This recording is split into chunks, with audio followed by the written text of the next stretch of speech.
कि जो जैन जी आर्मी में भर्ती होके जाते हैं, मैं आपको ऐसे बहुत सारे नमूने दिखा दूंगा कि ट्रेनिंग करके आते हैं वो और ड्रिल करके जाते हैं, माता पिता को सैल्यूट मारते हैं, टोपी पहना देते हैं। हाँ। ये एक नमूना बना रखा है फौज का उन्होंने। मजा रहे हो कहीं भी जा रहे हो तो दौड़ते थे। और खेलकूद का पहले क्या ऐसे खेलकूद चलते रहते थे, कबड्डी खेलना है ना, क्रिकेट का थोड़ा जुनून था लोगों का। गाँव वहाँ पे बोर्न हुआ है। कौन सा गाँव सर? निनोर गांव करके है जो कि तलेन के पास में पड़ता है। तलेन के पास लड़ाई हो गई थी। ट्रेनिंग खत्म करके मैं जैसे ही पोस्टिंग गया 1 महीने बाद कारगिल की लड़ाई, 2 परमवीर चक्र, 5 महावीर चक्र और 26 वीर चक्र सहित 348 गैलेंट्री अवार्ड है और 26 बंदे हमारे साथ शहीद हो गए कारगिल में। कारगिल में हमने लड़ाई लड़ी है। उसके बाद वहाँ से मालवा से हूँ। हाँ।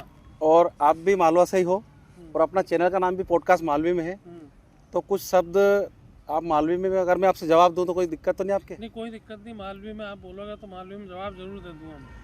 पर दर्शकों को मैं आप बताना चाहूँ, आप मेरे को माफ़ करना क्योंकि अपना चैनल मालवी को ही है, पर अब कई हैं कि सर भी मालवी का, लेकिन जो सर के जानने वाला लोग है भी पूरा इंडिया का है। तो अगर प्योर मालवी में बोलेगा तो इनका जो साथी है भी नहीं समझ पाएगा कहीं कह रहा है। तो थोड़ा आप हमारे में माफ़ कर दो, ठीक है सर? पर थोड़ा सा हम बीच बीच में अगर आप चाहो तो एक दो वर्ड आप। बिल्कुल जरूर। तो सर थोड़ी सी एक वाले हैं एक ऐसी शख्सियत से जिन्होंने अपना जीवन सेना में दिया और जिन्होंने परिवार को और देश को कैसे मैनेज करा और एक सैनिक की ज़िंदगी क्या होती है उसके बारे में हम उनसे आज समझेंगे, सीखेंगे। और उनके बारे में मैं जितना ज़्यादा बोलूँगा वो शायद कम होगा, इसलिए ज़्यादा समय ना गवाते हुए आज उनको मैं आमंत्रित करता हूँ अपने चैनल पॉडकास्ट मालवी में। आइए सर, हमारे आदरणीय सर श्री सिद्धूलाल जी राठौर सर, जिनका मैं आशीर्वाद भी लेना चाहूँगा। आइए सर। सबसे पहले तो मैं आपका बहुत बहुत धन्यवाद देना चाहूँगा क्योंकि आपने अपना अमूल्य टाइम हमारे समय मतलब हमारे चैनल के लिए निकाला। तो सबसे पहले तो मैं आपका बहुत बहुत धन्यवाद कि आज जो मेरे को पता है कि आज आपकी छुट्टी है, उसके बाद भी आपने हमारे लिए समय निकाला, तो ये हमारे लिए एक बहुत बड़ी अचीवमेंट है सर। और आप जैसी महान हस्ती के सामने बैठना एक हमारे सौभाग्य है और हमारे थ्रू आपके द्वारा आज लोगों को बहुत सारी वैल्यूएबल इंफॉर्मेशन मिलने वाली है। जो व्यक्ति सेना में जाना चाहता है या जो सेना में जा चुका है, रिटायर हो चुका है, जो अभी ड्यूटी कर रहा है, उन सभी लोगों को आपके थ्रू वैल्यूएबल इंफॉर्मेशन मिलने वाली है।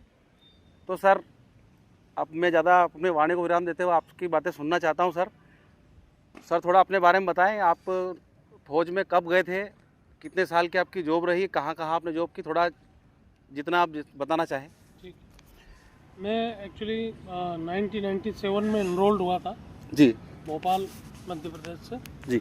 और उसके बाद ट्रेनिंग सेंटर महाराष्ट्र में अहमदनगर है एक जगह जी, जिसको अभी अहिल्या नगर के नाम से जानते हैं हम लोग। मैकेनाइज्ड इन्फेंट्री रेजिमेंट सेंटर में मुझे नियुक्त किया गया। वहाँ पे तकरीबन 18 महीने की ट्रेनिंग ख़त्म करने के बाद मेरी पहली पोस्टिंग नाभा, जो कि पंजाब में है, एक रियासत थी पहले जी सर, वहाँ पे मेरी पोस्टिंग हुई जी 99 में। तो जब मेरी पोस्टिंग हुई तो उसी टाइम पर कारगिल का वार हो गया। अच्छा, लड़ाई हो गई थी। ट्रेनिंग ख़त्म करके मैं जैसे ही पोस्टिंग गया 1 महीने बाद कारगिल की लड़ाई हो गई। तो नाभा 1 महीना रुके और सीधा हमें द्रास सेक्टर, कारगिल सेक्टर में भेज दिया गया। तो नए यंग ब्लड था, नए लड़के थे और भी लोग साथ में थे। अलवर के 2 बंदे हमारे साथ शहीद हो गए कारगिल में। कारगिल में हमने लड़ाई लड़ी है। उसके बाद वहाँ से हम अगस्त के महीने में वापस नीचे उतरे। जुलाई में हमने फतेह की थी वहाँ पे, 24 जुलाई 25 जुलाई को जी। और उसके बाद वापस इवैक्यूएट हुए और पलटन वापस नाभा में आई। नाभा से हम लोग फिर हिसार में पलटन आई और ऐसे करके बस अलग अलग जगह, हिसार, अम्बाला, जैसलमेर, फिर अनंतनाग पहुँचे, फिर नॉर्थ ईस्ट का सेक्टर में गए, फिर गुजरात चले गए, फिर साउथ अफ्रीका, विदेशों में यूएनओ की तरफ से वहाँ भी सेवाएं दी। अच्छा। और 20 साल की पूरी सर्विस करने के बाद, क्योंकि हम 3 भाई हैं, तीनों के तीनों ही फौज में, तो मैं बड़ा हूँ और घर की कुछ परिस्थितियाँ ऐसी थी कि घर में तीनों जब सेना की नौकरी कर रहे तो घर में देखने वाला कोई नहीं था, तो मुझे फिर प्रीमेच्योर डिस्चार्ज पेंशन लेके मुझे आना पड़ा। जी सर। और 2 भाई अभी भी मेरे ऑन ड्यूटी एक कश्मीर में है सुरनकोट में, और एक दूसरा हिमाचल प्रदेश के पू में है। एक जेसीयू बन गया है, दूसरा जेसीयू बनने वाला है। तो नौकरी का ये सारा बहुत आनंद आया सर आपकी बात के सुनकर। हाँ बोलो। अच्छा हमारी अभी आपसे जानने की कि आर्मी में जाने को आपको कैसे कई सपनों, मतलब कैसे शुरुआत कैसे हुई, कई जुनून थो या अशोक कई मोटिवेशन मिली हो, या कोई के देख के अपन उत्साहित हो, या किसे आप कई सोच थी मतलब कि अपन आर्मी में गया? एक्चुअली क्या है कि मैं एक छोटे से गांव में बोर्न हुआ है मेरा। राजगढ़ जिले का एक छोटा सा गांव है, वहाँ पे बोर्न हुआ है। कौन सा गांव सर? निनोर गांव करके है, जो कि तलेन के पास में पड़ता है। तलेन के पास निनोर गांव। वहाँ पे ज़्यादातर मेरे गांव के लोग पुलिस में, अच्छा। और उज्जैन में कम से कम 20 लोग हैं यहाँ पे उज्जैन में पुलिस हाँ। में। तो वो लोग छुट्टियाँ आते थे, उनको देखता था मैं, उनका जीवन शैली और उनकी वर्दी वगैरह जी। तो मेरा मन में बचपन से ये था कि यार मुझे आर्मी ज्वाइन करना है। तो शुरू से ही पहले देखो, अभी आज की तारीख में तो आपके पास ग्राउंड अवेलेबल है बिल्कुल सही शहर में, उसके बाद आपको सिंथेटिक ग्राउंड अवेलेबल है, बहुत सारी सुविधाएं हैं। उस जमाने में कुछ नहीं होता था, तो कुएं पे जाते थे, दौड़ के जाते थे।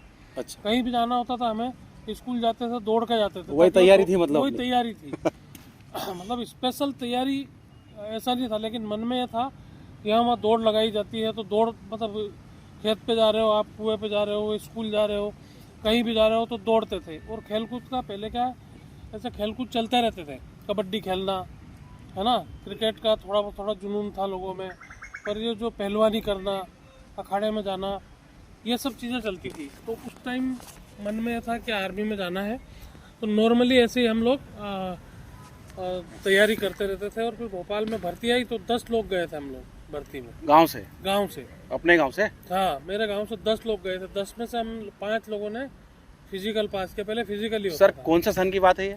97 की बात है। 97 में गए थे? हाँ। तो 10 में से 5 लोग फिजिकल फेल हुए, 5 लोग पास हो गए। अच्छा। उसके बाद फिर मेडिकल हुआ तो 3 लोग मेडिकल में फेल हो गए।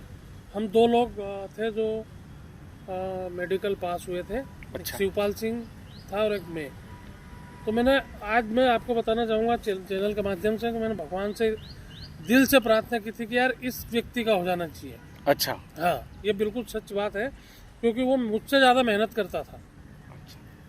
मुझसे ज़्यादा मेहनत करता था और उसने ये MP पुलिस का फिजिकल निकाल रखा था उसने।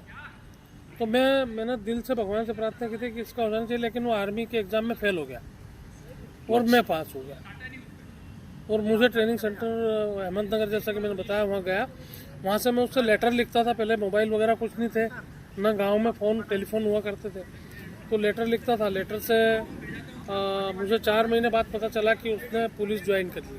तो उसका भी सिलेक्शन हो गया था। अच्छा अच्छा। हाँ, तो इस तरह से हम लोगों ने लोकल गांव में तैयारी करके और आर्मी को ज्वाइन किया।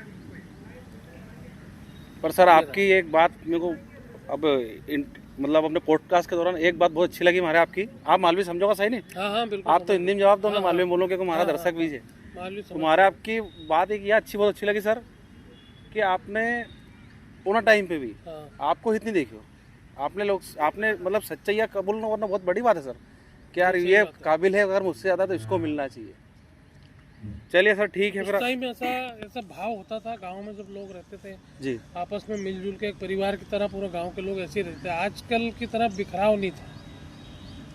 पहले ये जरूरी नहीं कि अपना स्वार्थ देखना, लोग आजकल अपना स्वार्थ देखते हैं, पहले परमार्थ लोग ज़्यादा देखते थे। ये विरासत में लोगों मिला हम लोगों को। सही बात है। और आजकल की जनरेशन कुछ अलग है, जेन जी अलग है कुछ।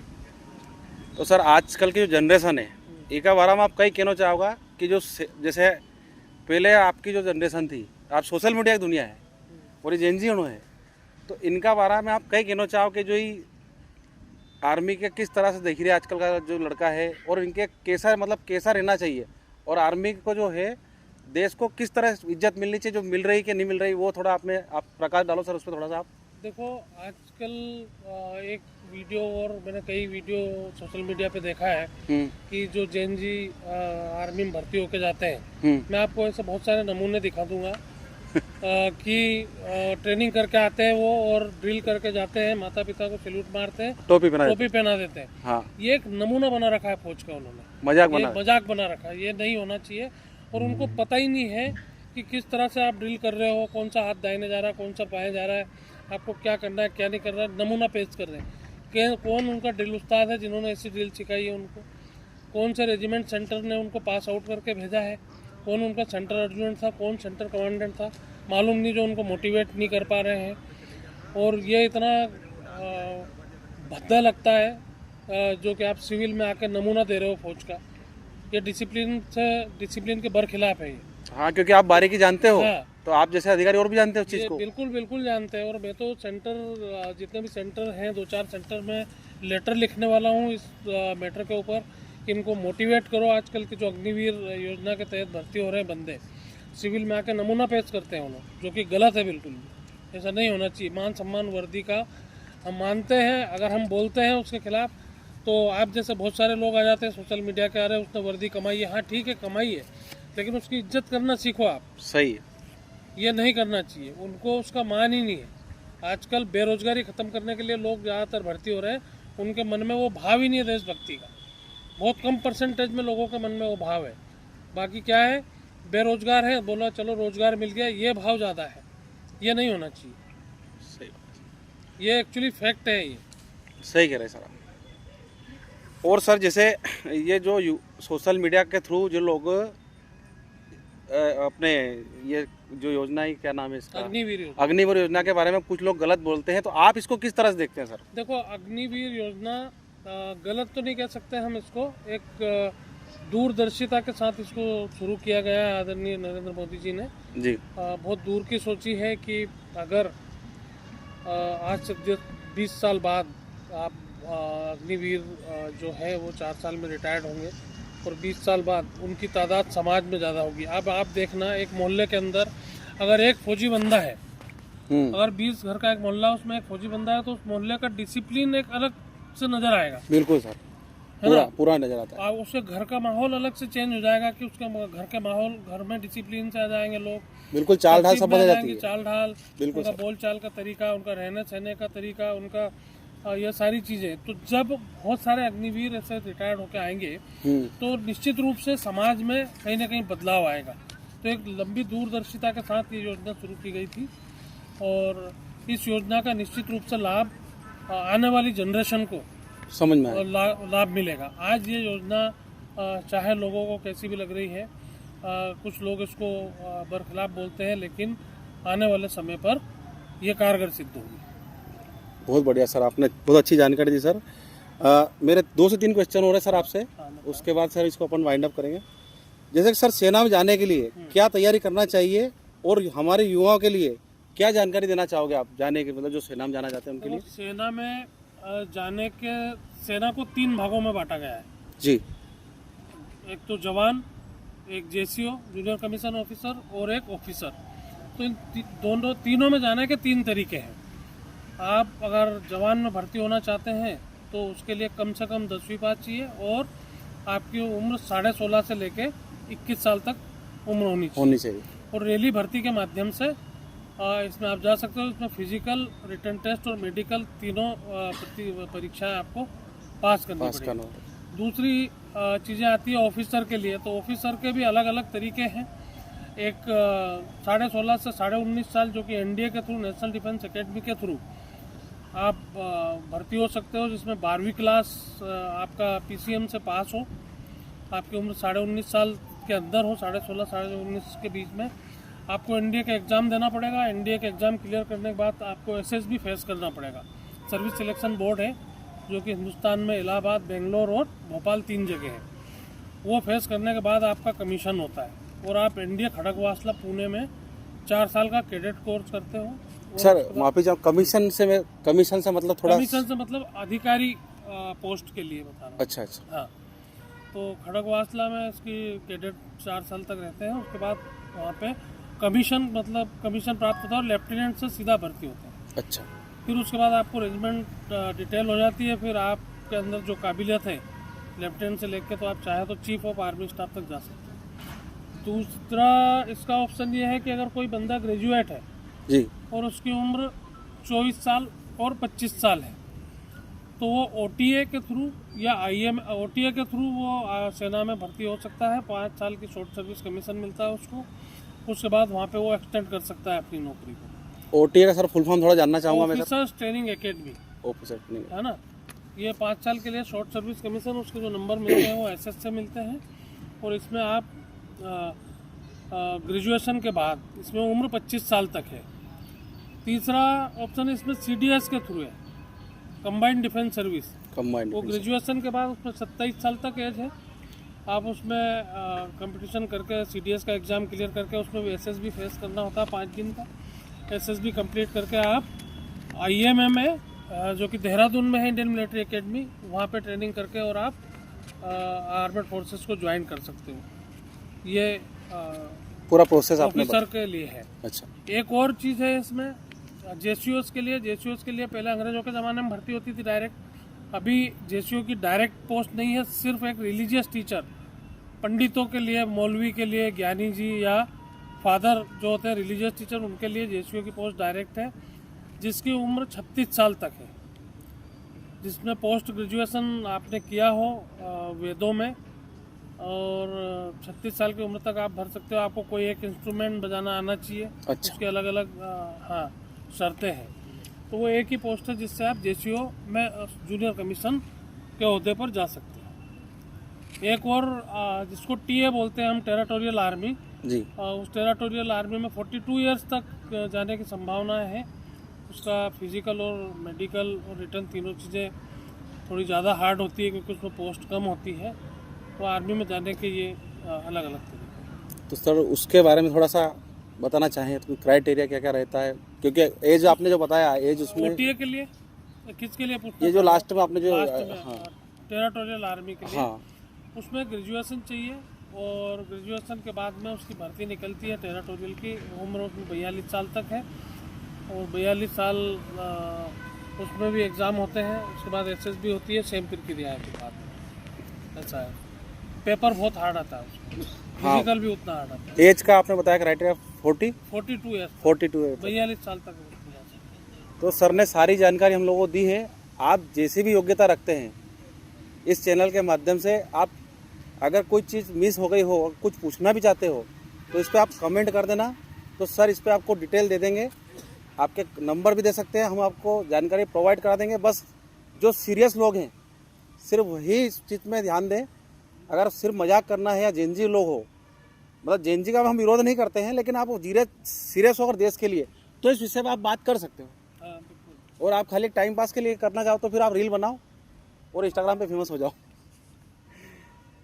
तो सर अगला मेरा सवाल है, सेना में जाने की आपने योग्यता बताई दी है सर, सेना और पैरा मिलिट्री के रोल के अंतर भी आपने बता दिए। सेना और पैरा मिलिट्री के रोल में अंतर है। सेना और पैरा मिलिट्री फोर्सेस उसको कहते हैं जो कि गृह मंत्री के अंडर में आती है। अच्छा। जैसे आपका बॉर्डर सिक्योरिटी फोर्स हो गया, BSF हो गया, हाँ, ITBP हो गया, CISF हो गया, CISF, CRPF हो गया, इन सबको हम पैरा मिलिट्री फोर्सेस कहते हैं। और आर्मड फोर्सेस मतलब सशस्त्र सेना सिर्फ 3 ही है, भारतीय सेना मतलब मिलिट्री, इंडियन एयरफोर्स और इंडियन नेवी। इसको हम आर्मड फोर्सेस कहते हैं, ये मिलिट्री। अच्छा, इन तीनों का अभी रोल में ऐसा है कि जैसे इस वक्त पीस एरिया है तो बॉर्डर पे BSF लगी हुई है। पीस एरिया में, हाँ, बॉर्डर पे जो पाकिस्तान की बॉर्डर, एक बॉर्डर की बात करते हैं हम, जैसे पाकिस्तान की बॉर्डर पे BSF रहती है, तिब्बत की बॉर्डर पे ITBP रहती है, हाँ, है ना। और उधर नॉर्थ ईस्ट की कई बॉर्डरों पे कुछ BSF है, कुछ जगह असम राइफल्स है। तो ये बॉर्डर पे की निगरानी करती है, लेकिन लेकिन अगर लड़ाई लगती है तो ये पीछे आ जाती है और आर्मी अंदर जाके मारती है।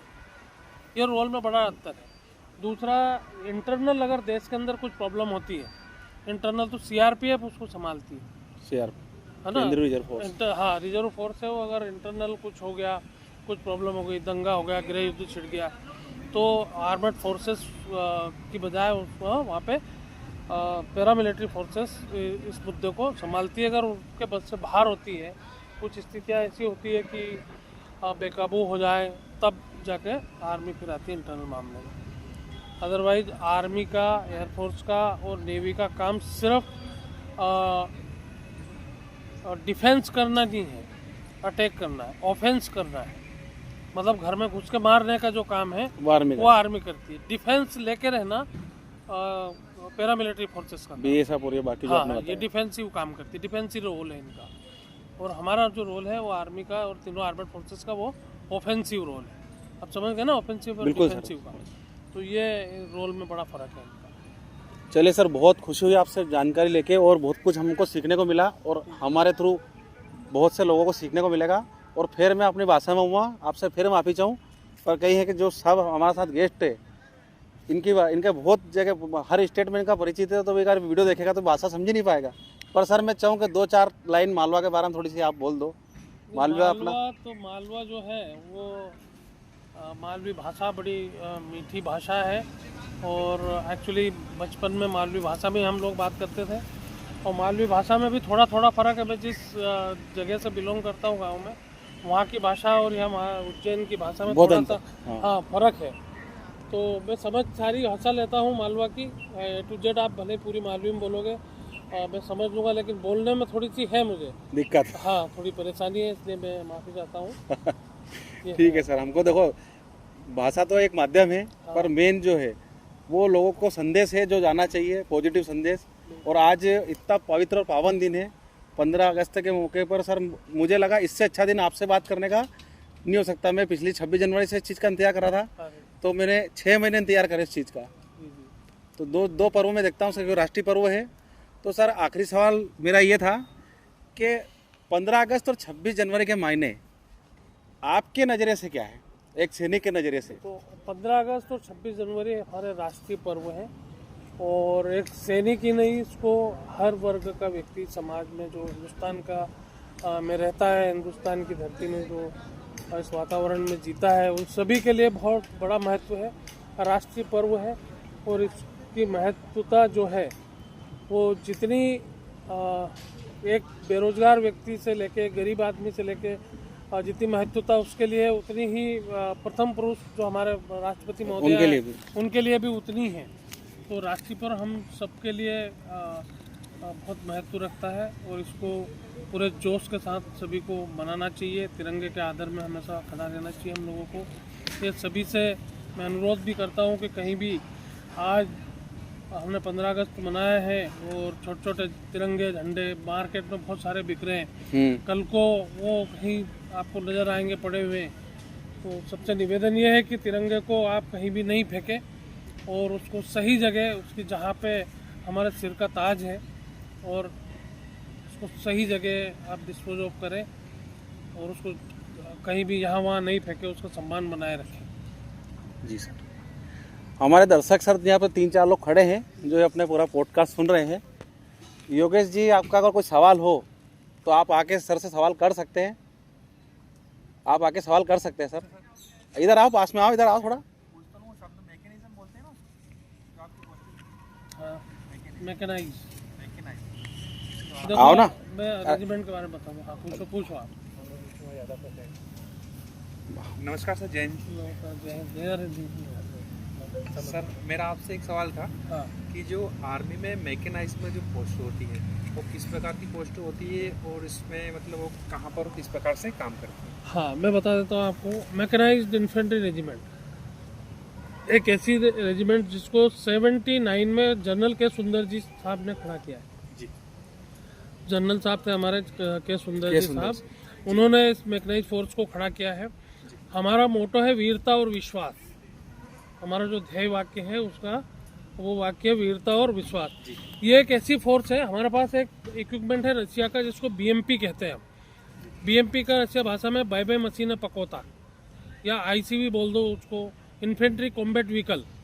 मतलब ये ज़मीन पे भी चलता है। उसकी कैरेक्टरिस्टिक्स इतनी बढ़िया है कि आप 60 डिग्री ऊपर चढ़ा दो, 60 डिग्री डाउन कर दो डेजर्ट में, रेतों में। उसके बाद पानी में धारा की उल्टी दिशा में भी वो चलती है और वार करती है। तो उसमें मिसाइल फायर होती है, उसमें 105 mm का गोला, जिसको आपकी भाषा में बता दूँ 105 mm का कैनन गन होती है वो फायर होती है। PKT लगी होती है और 10 क्रू बैठते हैं उसके अंदर, जिसमें 10 राइफल और 10 एक पूरे सेक्शन का जो हथियार होता है जिसमें RL भी शामिल है। तो 10 लोगों को लेकर चलती है साथ में। 10 लोग पूरा हथियार से लैस रहते हैं और उसका खुद का हथियार होता है, मिसाइल, कैनन गन, PKT, ये सारी चीज़ें। तो उसकी जो फायर पावर क्षमता है, एक BMP की फायर पावर क्षमता बहुत ज़्यादा है। और उसका एक और बेनिफिट ये है कि अगर आप न्यूक्लियर बम अगर किसी ने फोड़ दिया, आपकी भाषा में बात करूँ, तो न्यूक्लियर से तो कोई नहीं बचता, लेकिन उसके अंदर बैठे हुए व्यक्ति अगर NBC सिस्टम को चालू कर देंगे तो वो अंदर सेफ है, उनको न्यूक्लियर बम का भी कोई असर नहीं होगा। कुल मिलाकर हमारी जो सेना है, जो मैकेनाइज्ड इन्फेंट्री रेजिमेंट सेंटर है, वो ज़मीन पे भी मार करती है, वो पानी में भी मार करती है और वो आसमान पे भी मार करती है। पैरा ड्रॉपर है, उस BMP को आप ऊपर ले जाओ उससे पैराशूट से और दूसरी जगह ले जाके ड्रॉप कर दो, छोड़ दो ऊपर से, तो तीनों जगह मार करने की क्षमता मैकेनाइज्ड इन्फेंट्री रेजिमेंट सेंटर में मैकेनाइज्ड इन्फेंट्री रेजिमेंट में मार करने की क्षमता है। जी सर, तो बहुत धन्यवाद, आपने इतनी महत्वपूर्ण जानकारी हमें प्रदान करी और साथ ही देश के युवाओं को भी इस प्रकार की जानकारी प्राप्त करी। इसके लिए आपका हम बहुत बहुत हृदय से आभार करते हैं। धन्यवाद। और मैकेनाइज्ड सेंटर की मैं थोड़ा सा और जानकारी देता हूँ आपको 2 मिनट कि मैकेनाइज्ड सेंटर की एक बटालियन है, चौथी बटालियन 4 मैकेनाइज्ड इन्फेंट्री रेजिमेंट बोलते हैं उसको, जो कि फर्स्ट सिख को तोड़ के बनी गई है। इस रेजिमेंट का जो मेरी रेजिमेंट है, उस रेजिमेंट में मैंने सर्व किया है, जो कि महाराजा रंजीत सिंह की आर्मी से बनी हुई है और highly decorated battalion, not only in Indian army but Commonwealth of the nation. मतलब कॉमनवेल्थ में जितनी भी रेजिमेंट है उन सब रेजिमेंट में हाईली डेकोरेटेड पलटन है हमारी। तो हमारी पलटन के पास 1 विक्टोरिया क्रॉस, 2 परमवीर चक्र, 5 महावीर चक्र और 26 वीर चक्र सहित 348 गैलेंट्री अवार्ड है और 26 आपके पास बैटल ऑनर है और 2 थिएटर ऑनर है। तो हिंदुस्तान में तो छोड़ दो आप, हिंदुस्तान के बाद जो कॉमनवेल्थ ऑफ द नेशन की कंट्रीज है, उन कंट्रियों में भी इतने मेडल, इतनी हाईली डेकोरेटेड बटालियन कोई सी भी नहीं है। और हाईली डेकोरेटेड सोल्जर जमादार नन सिंह, जो कि एक परम विक्टोरिया क्रॉस है और महावीर चक्र, जिसके पास 2 ऐसे चक्र हैं। विक्टोरिया क्रॉस अंग्रेजों के ज़माने में परमवीर चक्र के बराबर मायना रखता था। तो हाईली डेकोरेटेड बटालियन है, उस बटालियन का मैं नुमाइंदा। क्या बात है सर, ये जय हिंद करने की इच्छा होती सर एक बार और। बिल्कुल, थैंक यू। आपने इतना डिटेल बताया उसका, उसके आप जवान हुए, ये मतलब बहुत सर, मतलब हमको इतना गर्व महसूस हो रहा है कि हम किनके साथ बैठे और हम आए दिन सर आपसे बातचीत कर रहते हैं बहुत और संपर्क में रहते हैं। तो सर हमारे लिए तो बहुत उपलब्धि है सर, ये बहुत सारी चीज़ें हैं। और रेजिमेंट के बारे में तो जितना बताया जाए, अगर मैं 4 घंटे बोलूँ 4 घंटे भी कम। नहीं सर, नेक्स्ट पार्ट बिल्कुल हम लेके आएंगे, बिल्कुल। क्योंकि अभी आपके पास भी समय का अभाव है। हाँ। और अभी आप इसको अपन यही समाप्त करना चाहेंगे सर। अगर आप कुछ अमोल शब्द आपकी तरफ से कुछ हमारे चैनल के बारे में या लोगों को कुछ हमारे चैनल के थ्रू बारे में मैं ये कहूँगा कि ये चैनल जानकारी प्राप्त करने का एक अच्छा माध्यम है और इसमें नई जानकारी आपको मिलती है। तो सभी से निवेदन है कि चैनल को ज़्यादा से ज़्यादा फॉलो करें, सब्सक्राइब करें और ऐसी कई जानकारी अगर आपको चाहिए तो आप उसमें कमेंट बॉक्स में लिख सकते हैं। उस सब्जेक्ट के ऊपर भी आपको वीडियो प्रोवाइड किया जाएगा। हिस्ट्री से रिलेटेड अगर कोई भी आपको जानकारी चाहिए तो आप निश्चित रूप से कमेंट बॉक्स में बताएं, आपको बिल्कुल डीपली बताया जाएगा। तो जल्दी इसको सब्सक्राइब करें और इसको फॉलो करें। थैंक यू सर, बहुत बहुत धन्यवाद सर आपका। धन्यवाद सर। आप भी आ जाओ, आओ सर आप भी। Sir 27 minute.